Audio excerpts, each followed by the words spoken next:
Olá, queridos, a paz do Senhor Jesus, bem-vindos ao assunto de hoje, Introdução ao livro de Isaías. Esta é a primeira lição do trimestre que estamos estudando sobre o livro de Isaías. E o texto para leitura com todos está em Isaías, capítulo de número 1, do verso 1 ao 20, e os tópicos que vamos abordar são eles. Primeiro, os profetas no Antigo Testamento. Segundo, o profeta Isaías e seu livro. E terceiro, repreensão e promessa. Os objetivos deste comentário são os seguintes. Primeiro, entender o propósito messiânico de Isaías e sua importância entre os profetas maiores. Segundo, distinguir profetas verdadeiros e falsos, ressaltando suas características.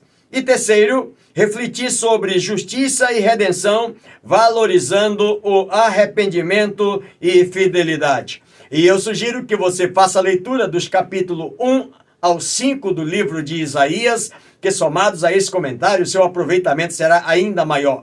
Quero agradecer a você, querido irmão, querida irmã, já inscritos no canal, muito obrigado. E para você que está me assistindo agora, ou já de outras vezes e ainda não fez, se inscreva no canal. Não esqueça de deixar o seu like, de fazer o seu comentário, de apertar o sininho para ser informado todas as vezes que o novo vídeo for postado. Compartilhe o link com mais alguém e juntos vamos anunciando a palavra do Senhor nosso Deus. Nesse momento quero agradecer a Deus pelo privilégio de poder iniciar esse trimestre com você.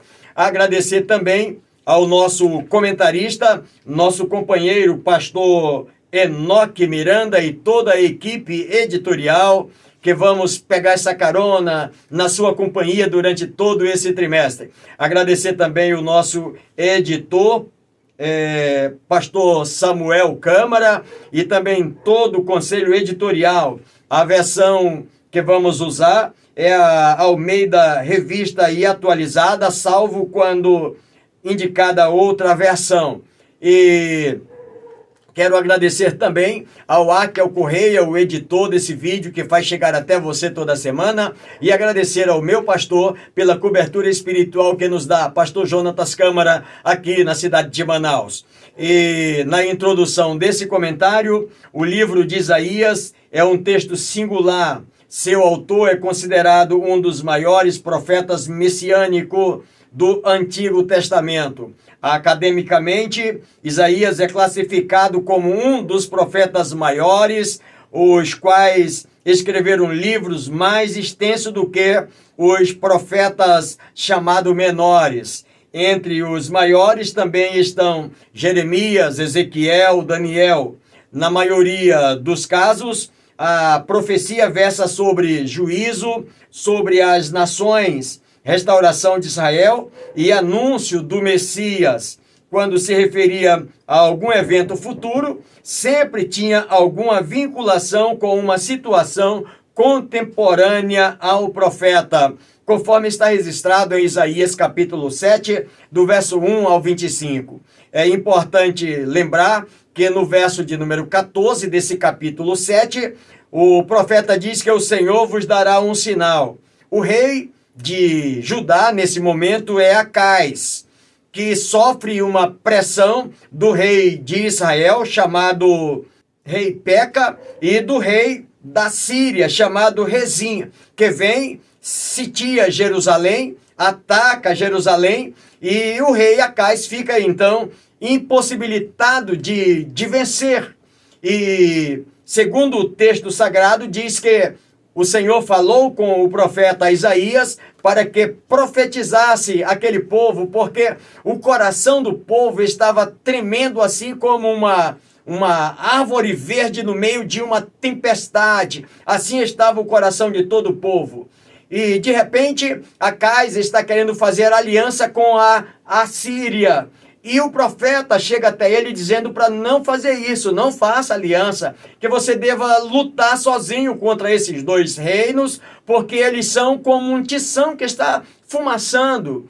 Eles não têm característica de guerra. Quando a guerra começar, eles mesmos se apagarão. Mas o texto diz que, lá no livro de 1º ou de 2º Crônicas, capítulo de número 28, verso 1 ao verso 8, diz que Acais não atendeu o profeta Isaías. Até porque Acais, quando começa a reinar, ele tem 20 anos, reina 16 anos em Judá, e o texto diz que ele não andou nos caminhos do Senhor Deus. Pelo contrário, ele seguiu aos caminhos dos reis de Israel e ele fez o que era mal aos olhos do Senhor. Ele queimou incenso nos vales e também nos seus rituais ele queimou os seus próprios filhos, um ato abominável completamente diante de Deus. Esta é a situação de Acais. Agora escute o seguinte, o resultado de toda essa sua situação é o Senhor os entregar na mão dos reis de Israel, na mão dos edomitas, dos filisteus. O texto de 2 Crônica diz que o Senhor humilhou a Judá por causa de Acais, o rei de Judá. Acais insiste, desobedecendo ao profeta, e pede ajuda à Assíria. Mas em vez da Síria ajudar Acais, sabe o que ela faz? Ela oprime a Acais, ela apertou Acais e não ajudou, de maneira que Acais teve que sofrer a situação por causa dessa desobediência ao profeta. Então aqui simplesmente um fundo para a gente poder avaliar qual é a situação, o momento em que o profeta está iniciando esse livro. Portanto, Isaías se destaca por conter o maior número de profecia relacionada à vinda e à obra do Messias. Por isso, ele é chamado de profeta messiânico, ou ainda conhecido como o quinto evangelista, pelas características das suas profecias. Primeiro tópico: os profetas no Antigo Testamento. O Antigo Testamento, grande parte do seu conteúdo é formado pelos livros proféticos, os quais comunicam a palavra de Deus com riqueza de formas e estilos. O termo profeta é oriundo de uma palavra hebraica cujo significado literalmente é chamado de porta-voz, no sentido de aquele que fala em nome de Deus. Lá no livro do Êxodo, capítulo de número 7, verso 1, disse o Senhor a Moisés: eis que te tenho posto por Deus sobre Faraó, e Arão, teu irmão, será o teu profeta. No capítulo 18, verso 18 de Deuteronômio, o Senhor fala com Moisés dizendo o seguinte: suscitarei um profeta no meio de seus irmãos como tu, e porei a minha palavra na sua boca, e ele lhes falará tudo que eu lhe houver ordenado. Ele está se referindo ao próprio Filho de Deus, um profeta semelhante a Moisés. Agora, mas não era apenas isso. O profeta bíblico não era um adivinho. O fundo de sua mensagem profética era sobretudo moral e ético. O profeta tinha como missão principal um chamado à fidelidade às alianças que Deus firmara com o seu povo, a qual exigia exclusividade na adoração. Primeiro subtópico: profetas literário e não literário. Gênesis capítulo 20, verso 7, conta a história de Abraão, que é chamado de profeta, apesar que Abraão não escreve nenhum livro com o seu nome. E qual é a diferença entre profetas literários e profetas não literários? Profetas literários, irmãos, são aqueles que profetizaram e escreveram um livro levando o seu próprio nome. Ele é profeta e deixou registrado na Bíblia um livro que fala das suas profecias. Esse é chamado de profeta literário. Profeta não literário é aquele que profetizou, mas não escreveu um livro levando o seu nome, mas também era um profeta de Deus. E esses profetas literários aparece no texto bíblico pelo menos 17 desses profetas que escreveram seus livros levando seus próprios nomes. Agora escute uma coisa, os profetas, mesmo não literários, eles foram muito importantes na obra de Deus. Sua importância foram fundamental, especialmente em tempos de crises, de guerra e de fome, Como nós observamos, além de Abraão, nós temos outros. Enoque, por exemplo, foi um homem que andou com Deus e Deus o chamou para si. Enoque não viu a morte, foi chamado para o Senhor.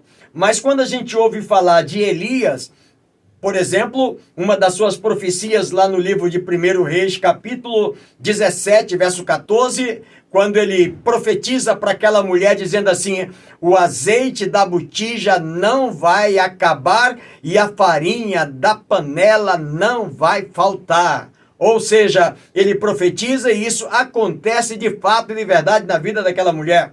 Um outro profeta não literário, o profeta Eliseu. Eliseu, naquela situação daquela viúva que o acreedor queria levar os seus filhos para pagar a dívida que o seu marido contraíra quando ainda vivo, e agora Eliseu diz assim: o que é que você tem? Eu tenho um pouco de azeite na botija. Vai em casa, então pega vasilhas emprestadas dos vizinhos e não poucas, fecha a porta do teu quarto e derrama desse azeite nessas vasilhas. E ela faz isso, o resultado é que daquele azeite, ela pagou toda a sua dívida e ainda sobrou recursos para o resto da sua vida. Portanto, esses são os profetas não literários. Eles tiveram também total importância para o povo de Deus, apesar que não escreveram um livro com o seu nome, mas eles foram fundamental para o povo de Deus também. Segundo o subtópico, mulheres de Deus e profetisas. Juízes capítulo 4, verso 4. Ser profeta não era exclusividade do sexo masculino. Mulheres também poderiam exercer funções de profetisa. E Deus usou grandemente mulheres, inclusive com o dom profético. E entre várias pessoas, o escritor destaca pelo menos aqui 4 dessas mulheres. A primeira ele fala de Miriam, profetisa, lá no livro de Êxodo, capítulo 15, verso 20, quando ela, depois daquela vitória esplêndida de Israel, fazer a travessia do Mar Vermelho, e lá ela começa então a bater os seus tamborins, exaltando e louvando o nome do Senhor.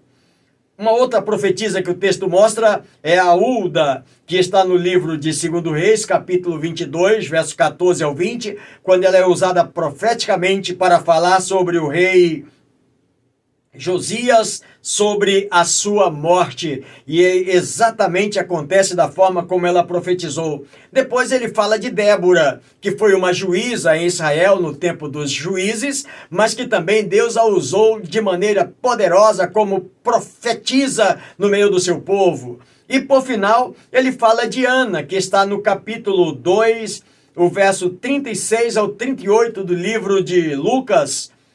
Alguns escritores dizem que esta mulher, ela fora casada e ficou casada 7 anos e faleceu o seu marido, e ela já tinha então 84 anos de idade quando ainda continuava profetizando. Outros escritores dizem que 84 anos era só de viúva.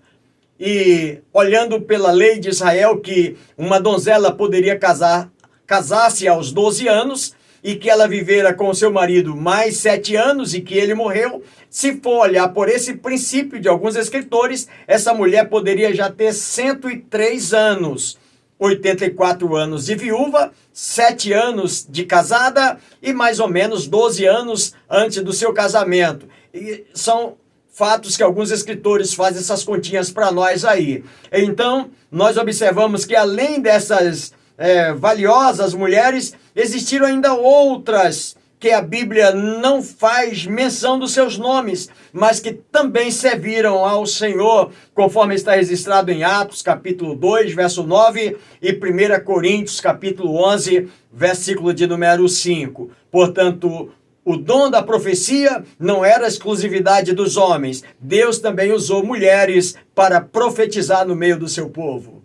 Terceiro subtópico, falsos profetas. Jeremias capítulo 28, verso 15. Escute, irmãos. Existem homens que profetizaram em nome de deuses estranhos e distribuíram entre o povo falsas profecias. E Jesus até alertou seus discípulos dizendo que nos nossos dias também isso aconteceria. Mateus capítulo 24, verso 11, ele diz: e surgirão muitos falsos profetas e enganarão a muitos. Isso para os nossos dias. E nós precisamos, à luz da palavra de Deus, observar que, assim como surgiram lá no passado, ainda surgem hoje. E como que as pessoas no passado sabiam quem era um profeta verdadeiro e um profeta falso? E como podemos saber hoje qual é o profeta verdadeiro e qual é o profeta falso? Olhe para o texto. Assim como Balaão, que profetizava por dinheiro, por agrado, deu agrado, ele estava profetizando.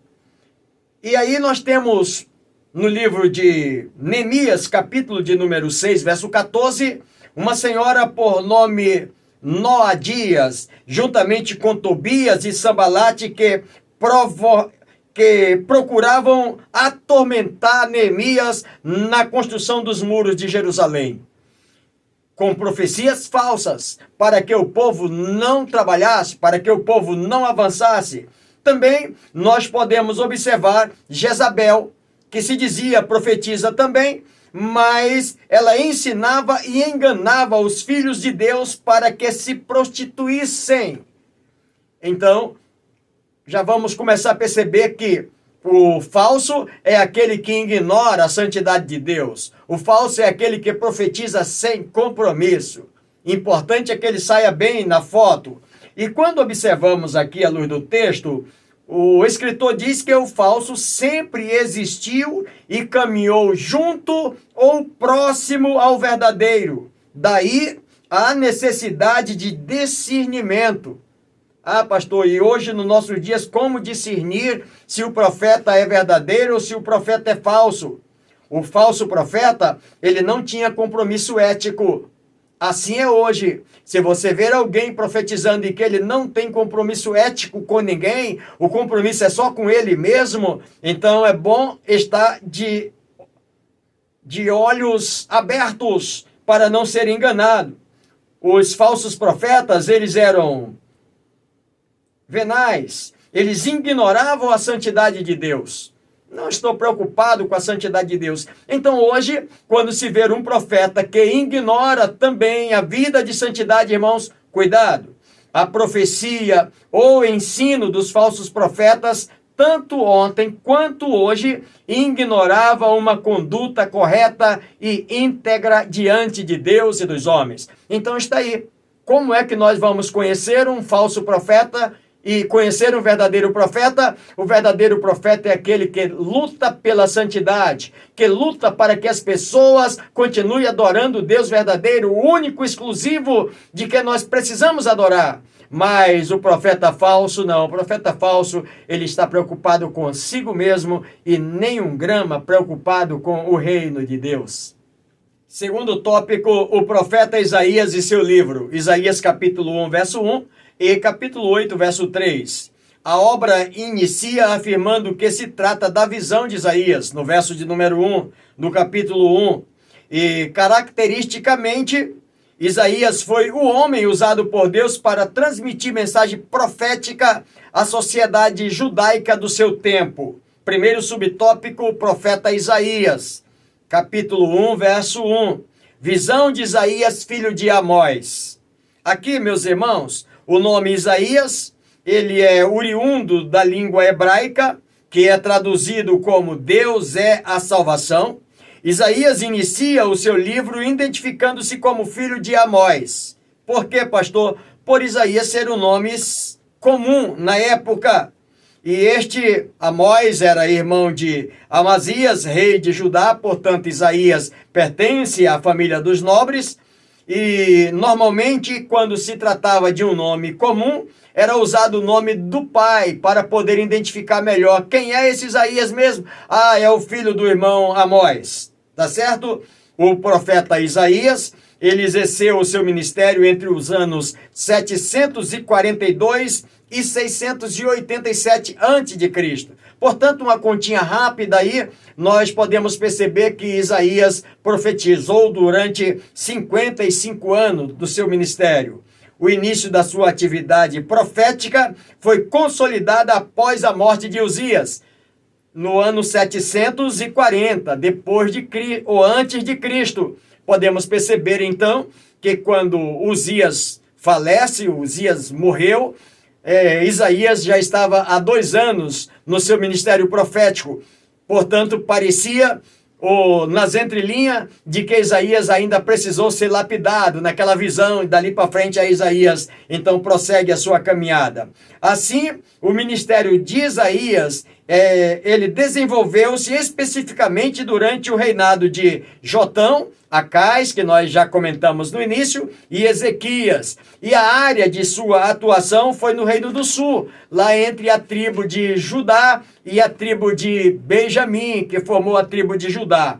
E especialmente sua capital, Jerusalém, e ele foi contemporâneo dos profetas Oséias, que está registrado em Oséias capítulo 1, verso 1, também contemporâneo de Amós, capítulo 1, verso 1, e de Miqueias. Então, podemos observar que o período que ele está profetizando, também tem esses outros profetas menores que profetizaram também no seu tempo, portanto, são seus contemporâneos. Segundo subtópico, a família de Isaías. Isaías capítulo 7, verso 3 e capítulo 8, verso 3. No capítulo 8, verso 3, ele mesmo chama sua esposa de profetisa. Ela é conhecida como profetisa. Já os filhos de Isaías foram 2. O primeiro, que é chamado Seal-Jazube, que está no capítulo 7, verso 3. Esse nome significa um resto voltará, exatamente porque ele nasce naquele período da profecia que Isaías está profetizando. Lembra do início do comentário, que Acais não dá ouvido, e apesar que já existia uma determinação de Deus por causa dos pecados de Acais, e que a nação de Judá seria levada cativos pela Assíria, mas seria um castigo mais para frente.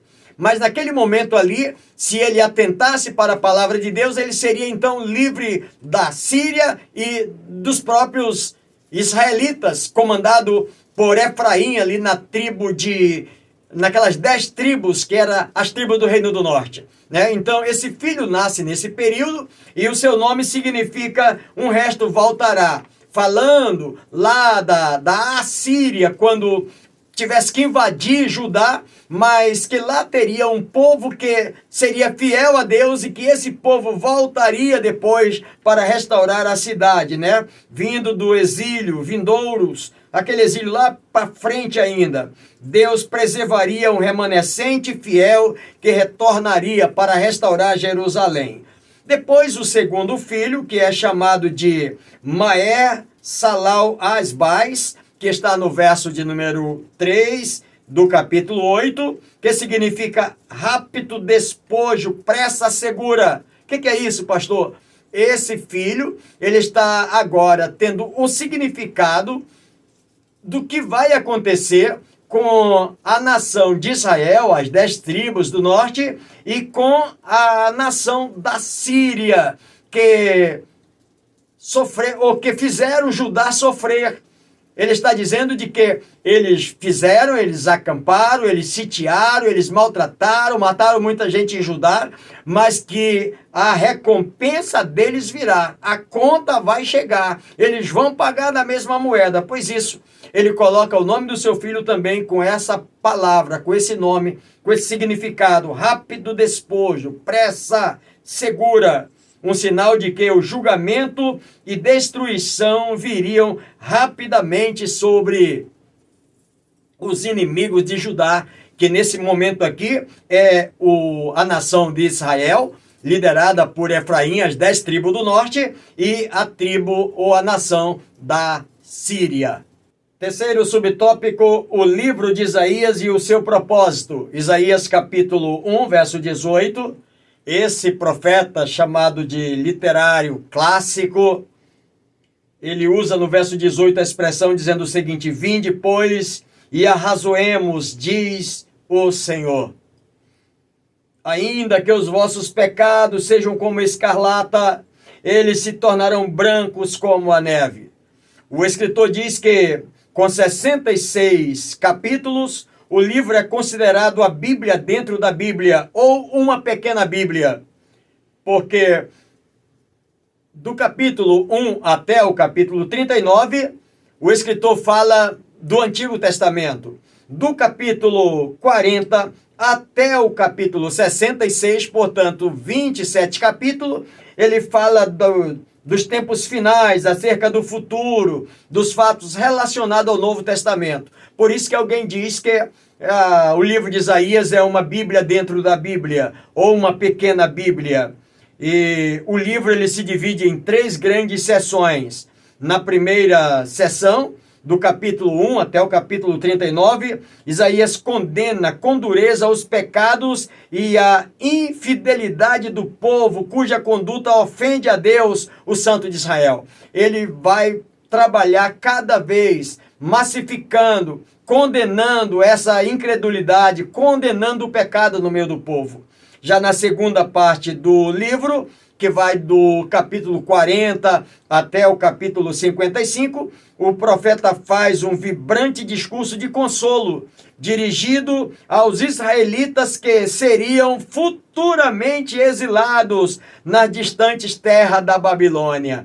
Lá ele vai mostrar, falando de que como seria e trazendo uma palavra de consolos a ele. Já no capítulo 56 ao 66, na terceira parte do livro, o autor escreve uma série variada de mensagens dirigidas aos remanescentes que retornariam do cativeiro da Babilônia. E aí, o propósito do livro é exaltar a majestade de Deus como o Senhor de todos os povos e levar a mensagem de juízo e arrependimento e de esperança na gloriosa vinda do Messias. Queridos, quando observamos nesse verso de número 18, exige aqui uma condescendência divina, quando ele diz assim, embora que ele tendo todo o poder de julgar a nação, mas ele ainda está preferindo que elevar essas pessoas e perdoar os seus pecados e abençoar o seu povo, ainda que os seus pecados sejam como escarlata, ou seja, ainda que os seus pecados tenham uma mancha de sangue, ele prevê uma nova veste branca como a lã ou como a neve. Agora escute, meus irmãos, os pecados tinham de ser reconhecidos. Para ajudar a alcançar o benefício, precisavam reconhecer que eles estavam vivendo no pecado. Sem reconhecer o pecado, irmãos, não haveria mudança na vida desse povo. E sem haver a mudança, não haveria redenção. O Senhor precisava. Eu preciso perdoar, eu quero perdoar, mas eu preciso que haja mudança na vida de vocês. E havendo mudança, a redenção está à porta para todos vocês. Terceiro tópico, repreensão e promessa. Isaías capítulo 1, do verso 1 ao capítulo 5, verso 30. E nós vamos perceber que Isaías, nessa introdução, ele fala sobre o julgamento de Deus, mas também fala sobre a misericórdia de Deus. Ele não só oferece julgamento, ele fala sobre o julgamento, mas ao mesmo tempo, paralelo ali, dizendo, olha, mas também tem misericórdia se vocês se arrependerem. Então, nessa introdução, Deus se mostra sempre pronto a perdoar e restaurar, desde que o seu povo se arrependesse e buscasse um arrependimento genuíno e a justiça divina. Deus entraria com a misericórdia. Primeiro subtópico, juízo e arrependimento. Verso 19 e 20 do capítulo 1. Se quiserdes e me ouvirdes, veja, vocês comerão do melhor da terra. Preste atenção uma coisa, se você quiser, você come do melhor da terra. Agora existe uma condicional, Deus coloca aqui para eles. Tem o juízo? Tem, mas tem um escape aqui, tem uma condicional para você fugir desse juízo. Se você quiser, você não vai mendigar, você vai comer do melhor. Mas para você comer do melhor, você precisa o quê? Me ouvir. Se você me ouvir, então, prontamente, eu vou oferecer para você o melhor. É o que o Senhor está mostrando no texto para eles. Agora, Isaías começa o seu livro mostrando que toda Judá, toda Jerusalém se desviaram dos caminhos do Senhor. No verso 6 ele diz que desde a planta do pé até o alto da cabeça, todos estão cheios de chagas, cheios de feridas abertas. Agora escute uma coisa, Platão dizia que A alma dos tiranos é cheia de úlceras abertas. Isaías, ele amplia dizendo o seguinte: não é só os tiranos, não é só aqueles que fazem as pessoas errar, ou fazem as pessoas pecar, ou fazem as pessoas ir para a miséria, não. Aqui na situação de Judá, era desde a planta do pé até o alto da cabeça, ou seja, todas as pessoas. Isaías amplia que não era só os governantes, era todo mundo que estava praticando a iniquidade. Agora escute uma coisa, irmãos.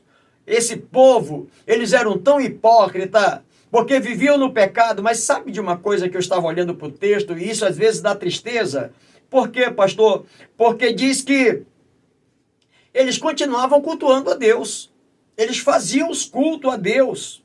Nós vamos perceber à luz da palavra de Deus aqui no verso 11 do capítulo 1, de que o Senhor fala para ele dizendo assim: de que serve a multidão dos sacrifícios ou dos vossos sacrifícios? Significa dizer que eles estavam indo fazer o culto e oferecendo sacrifício a Deus.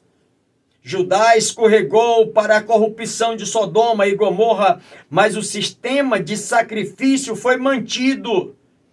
Eles continuavam, viviam mergulhados no pecado, mas mantendo o sacrifício. Mas nisso não havia espiritualidade alguma e havia sido reduzido a formas e rituais. Só isso, vamos lá para o culto, mas exatamente cumprindo todas as formas e todos os rituais, mas nenhuma espiritualidade mais. No verso 12 desse capítulo 1, traziam multidões de animais que nada mais faziam, diz o escritor, do que pisar o lugar santo. Era como se estivesse fazendo do lugar santo um curral para os animais, porque Deus não se agradava mais desse tipo de culto que eles estavam fazendo. A Shekinah de Deus não se manifestava mais. As 3 festas continuavam, mas não passavam de formalidade. Aquelas 3 festas que eram literalmente exigidas pelo próprio Deus para todo Israel, para todo Judá. Eles faziam, mas simplesmente não passava de formalidades.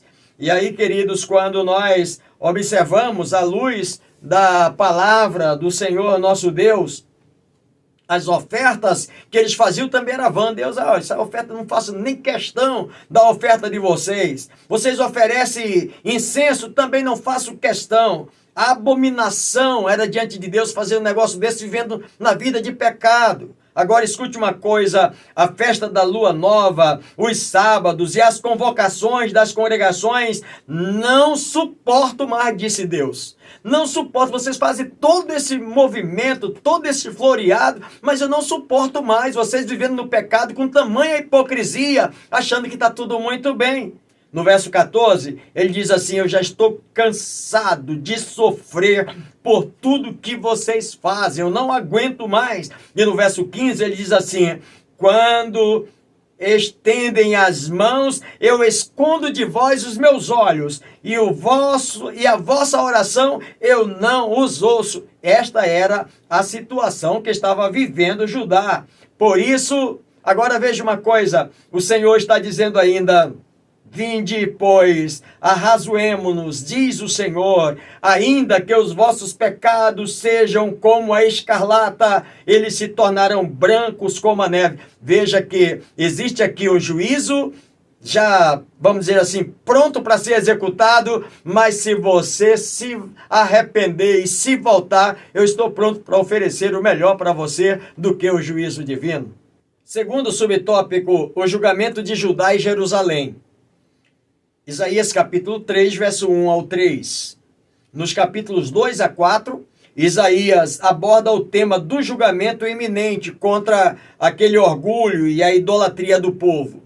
Mas no capítulo 2, ele começa com uma visão profética do futuro glorioso de Sião, onde todas as nações irão à montanha do Senhor para aprender dos seus caminhos. No entanto, diz o escritor, esta visão positiva contrasta com a realidade do presente. O que eles estão vivendo é uma vida de pecado. E a visão que Isaías está tendo de que esse povo depois vem buscar o conhecimento do Senhor é completamente diferente. Não dá muito para entender naquele momento ali. Talvez aquele povo não conseguisse entender. Mas ele está falando de que por causa dessa idolatria, que esse povo está mergulhado nessa autossuficiência, Isaías adverte, olha, vem o dia do Senhor, capítulo 2, verso 12. E esse dia do Senhor, quando seria para aquele povo? É até o momento que vai a paciência de Deus esperando que eles se arrependessem. Não se arrepende não, então chegou o meu dia. Qual o dia? O dia que eu vou entregar vocês na mão dos inimigos. Não seria uma data, será uma data final, não. O tempo que o Senhor está ali esperando, não quer não, então eu entrego na mão dos inimigos. No capítulo 3, nós percebemos uma ampliação do julgamento, à medida que Deus retira do seu povo a proteção. Está aí, ó. Tira do seu povo a proteção, está aí, entrega agora a sorte de vocês. O resultado é o caos econômico, o caos social, o caos moral, o caos da escassez de alimento, de liderança, de freios moral, representados pela depravação feminina, ou seja, falta agora tudo para ajudar. E eles vão viver essa escassez, vão sofrer a falta de alimento, não vai ter liderança para guiar o povo em direção a Deus, não vai ter ninguém que possa lhe orientar ética e moralmente, e aí o pecado toma conta, a imoralidade toma conta. No capítulo 4, Isaías conclui essa sessão com uma nota de esperança. Qual é a nota de esperança? É que para todos aqueles que vão enfrentar esse caos e se arrependerem, aí o Senhor novamente está dizendo, eu tenho misericórdia, ofereci desde o começo. Se vocês quisessem lá no começo, não teriam sofrido o que vocês sofreram. Mas agora eu tenho misericórdia para oferecer para vocês. Será os restantes de Sião e os que ficaram em Jerusalém serão chamados santos, todos os que estão escritos em Jerusalém para a vida. Capítulo 4, verso 3. Ou seja, um tempo de restauração para aqueles que se arrependeram daquele pecado cometido lá atrás. Terceiro e último subtópico do comentário de hoje, a parábola da vinha e os ais. Isaías capítulo 5, versos 5 a 8. O capítulo 5 apresenta uma parábola poderosa sobre o povo de Israel, comparando a uma vinha que Deus plantou e os cuidou, esperando que desse frutos bons, mas que, em vez disso, produziu uvas bravas. Isaías capítulo 5, verso 1 e 2. Esta metáfora simbolizava o fracasso de Israel em viver de acordo com o pacto de Deus, apesar de todos os cuidados e provisões que Deus lhe concedeu. Todos os cuidados, mas Israel fracassou. Os ais que seguem no capítulo 5, verso 8 ao 30, continuam a descrever os pecados de Judá. Deus esperava justiça e retidão, mas encontrou opressão e gritos de angústia. Isaías especifica os pecados sociais e morais que prevaleciam na nação. Quais seriam eles, pastor? Ganância do povo, embriaguez, desprezo pelos mandamentos de Deus, injustiça e corrupção nos tribunais. Isso aqui, meus irmãos, o que está lá no primeiro capítulo, desde a planta do pé até o alto da cabeça, toda a nação mergulhada no pecado, até nos tribunais, aonde de repente poderia ser o lugar de escape, também estavam todos mergulhados na corrupção. A nação está se afastando de Deus e, como resultado, a proteção divina é retirada, deixando a vinha vulnerável ao ataque e à destruição. É isso que o profeta vai dizer.